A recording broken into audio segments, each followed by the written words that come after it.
them meet the right people. Most Silicon Valley entrepreneurs have gone home for the day, but the buzz in this boardroom is just beginning to turn up. A group of innovators from South Africa recently arrived in California are networking with members of Sable Accelerator, South African business link to experts. Come sit down. Excellent.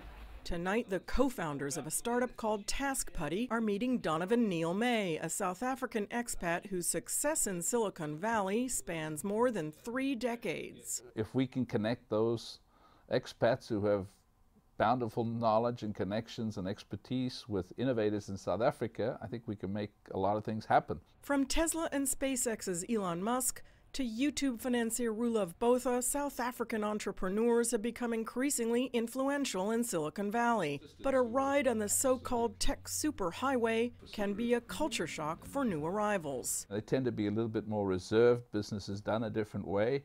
You know, it's a much more old boy club-based approach. It's why they do well in the UK, and when they come to America, it's a very different ballgame. Andres Milan and Graham Pyle say the initial response to their startup has been encouraging. It lets any business user draw out a business process as a series of steps, connect them up with arrows, and then immediately you can start using this as software. But they also say moving across the world was not easy. I'm spending roughly 10 times more on rent here than I would be back in South Africa. The Task Putty co-founders say so far the move has been worth the personal sacrifice. For many of the expats at the Sable Accelerator, this is an opportunity to come full circle. Once they've passed on their wisdom and expertise to this latest group of innovators, it'll be their turn to pass on what they've learned to the next generation. Rachel Silverman, CCTV, San Francisco.